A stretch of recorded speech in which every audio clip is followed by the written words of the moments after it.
tunezezwa no kuba mubana natwe mu biganiro inyigisho n'amakuru tubagezaho hano kuri Frank TV. Tukaba tugiye kubagezaho ibintu bitanu by'ingenzi ukeneye kugira ngo uhorane amahoro yuzuye. Waba wihebye, waba ubona abandi bishimye bafite amahoro ariko wowe ukumva umutima wawe udatuje. Waba se waragerageje byose ariko kugeza ubu ukaba utarabona amahoro yuzuye. Ikaze mu kiganiro kigufasha kumenya ibyagufasha kubona amahoro nyayo.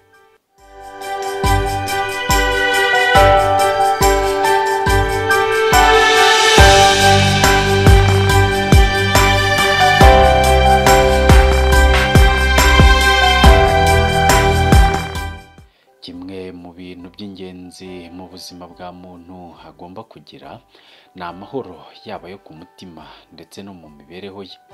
Igitangaje ariko ntushobora kuyagura ngo nibura ubwo mfite amafaranga reka njye ahantu runaka nyagure. Nibyo koko umuntu ashobora kugera ku bintu ashatse byose mu buzima, nubwo nabyo bitoroshye, ariko nta mahoro afite ntashobora kunezerwa ibyo yaba afite byose. Hari abavuga ko ushaka amahoro ategura intambara, ariko se uwizera Imana ayashaka ate? Ijambo ry'Imana riravuga ngo kandi azibukire ibibi akora ibyiza, ashake amahoro ayakurikire kugira ngo ayashyikire. Urwandiko rwa mbere rwa Petero ibice 3 umurongo wa 11. Ijambo ashake rituruka ku nshinga gushaka, bivuga ko bisaba gukora ibishoboka byose kugira ngo umuntu agumane amahoro mu buzima bwe. Ntibivuze ko icyo umuntu ashatse cyose akibona, ahubwo bimusaba kugishakana umwete ndetse no kwizera Imana cyane. Dore rero ibintu byagufasha kugira ngo ugire amahoro yuzuye, yaba ayo mu mibereho yawe ndetse n'ayo mu mutima.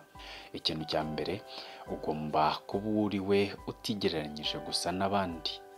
Niba hari ikintu gishobora gutuma utanezerwa ndetse ukabura amahoro, ni ukwigereranya n'abandi, kwifuza guhangana nabo, cyangwa ugahora wifuza gusa n'abandi gusa aho guharanira kuba uriwe nk'uko Imana yashimye kubaho. Hari ikintu abantu batitaho kandi gikomeye, kwifuza gusa na kanaka ntabwo byakunda, kuko Imana yaturemye mu buryo bwihariye nk'uko yabigennye. Ifite ibyawe yakugeneye kandi ifite uko yateguye ugomba kumera. Uramenye utazashaka kuba nk'undi utari wowe, ugasanga akurusha ibirushije kuba bibi ibyawe, ahubwo amahoro wifuzaga ukayabura kurushaho. Ikindi kibazo kiba iyo wifuje gusa n'undi, bishobora kukuzanira umwuka w'ishyari cyangwa irari ry'ubuzima bwa mugenzi wawe, bityo bikaba byatuma utagira amahoro igihe utabigezeho, cyangwa Satani akaba yabyuririraho akakugusha mu mutego wo kugira nabi. Nta cyiza nko kwishimira uwo uri we.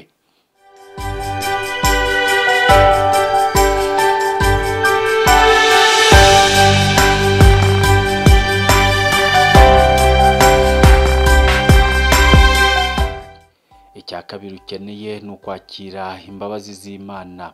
Kwakira imbabazi z'Imana bivuze kwemera ko Yesu Kristo agira umwanya mu buzima bwawe, ukababarirwa ibyaha byawe byose. Iyo wakiriye izo mbabazi zibonerwa muri Yesu Kristo, aziguhana n'amahoro, kuko ijambo ry'Imana ritubwira ko ari we mwami w'amahoro, nk'uko tubisoma muri Yesaya igice cya 9 umurongo wa 6.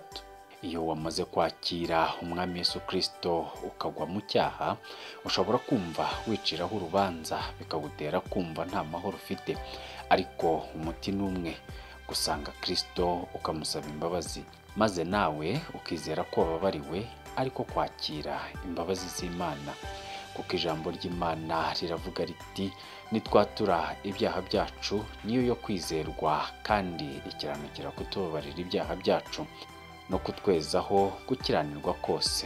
Urwandiko rwa mbere rwa Yohana igice cya 1 umurongo wa 9. Nta cyaha na kimwe itabasha kubabarira ku buryo cyakomeza kukubuza amahoro. Niyo yeza kandi ibabarira umuntu wese ibyaha bye byose. icya gatatu, umwana w'umuntu nk'umukristo akeneye kugira ngo ahorane amahoro yuzuye mu mutima we, kunyurwa n'ubuzima Imana yaguhaye. Hariho abantu babaho mu buzima batishimiye, bikaba byabatera kumva biyanze. Ibi rero bituma umuntu ashobora no kwanga abandi, kuko biragoye ko wakunda abandi wowe wiyanze. Kugira ngo bitakubaho bikagutera kwiyanga no kwanga abandi, ugomba gushaka icyo Imana ikuvugaho, yaba mu ijambo ryayo cyangwa mu zindi nzira ishobora gukoresha ivugana nawe. Egera Imana uyisabe iguha imbaraga zo guhindura uburyo wibonamo butuma utanezererwa uko uri. Numara guhindura ubwo buryo wibonagamo, bizatuma wumva wishimye, ari nabyo bizakuzanira amahoro muri wowe.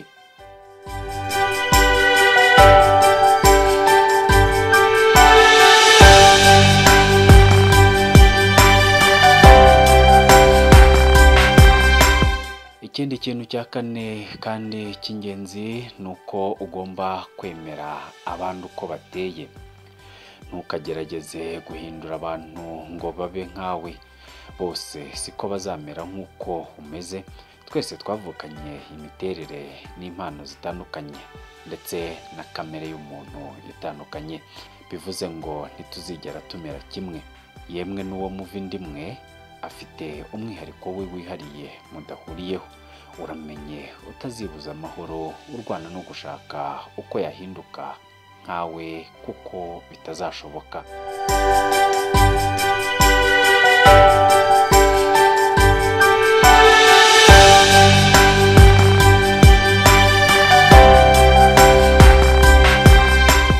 Cya gatanu gikenewe, reka Imana iyobora ubuzima bwawe. Hari igihe umuntu aba ashaka ko Imana itunganya ibye nk'uko abishaka, nyamara ntiyibuke ko ibyo ikora biba biri mu mugambi wayo, atari uko umwana w'umuntu yayiyoboye.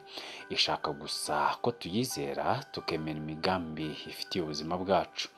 Kwizera kubaho kuko nta gisubizo umuntu aba areba, ariko iyo ubaye nk'umwanditsi wa Zaburi ya 31 umurongo wa 15 yaravuze ngo, ariko ku bwanjye niwe niringiye Uwiteka, naravuze nti uri Imana yanjye. Nyuma nibwo uzasobanukirwa icyo Imana yashakaga kukwigisha. Ibyo byose bigira umumaro iyo ukomeje kuzirikana ko nta mahoro y'umunyabyaha. Ugomba guhora uharanira kugira umutima uca bugufi imbere y'Imana, kandi wubaha abantu bose. Ibyo byose kandi bizagufasha guhora ufite umunezero n'amahoro muri wowe, dore ko nta mategeko ahana ibimeze gutyo. Munyemerere mbashimire ko mukomeje kubana natwe kuri Frank TV. Turabasaba kuduha ibitekerezo n'izindi nyunganizi zatuma uyu murimo ukomeza kwaguka kubw'ubwami bw'Imana. Turakwingingira kubw'imbabazi z'Imana kurushaho kwegera Imana mu gihe nk'iki kinanije benshi, ndetse no kujya ukomeza kudusura no gusangiza ibiganiro byacu inshuti n'abavandimwe. Ubuntu n'amahoro biva ku Mana bibane namwe. Turabashimiye, naho ubutaha.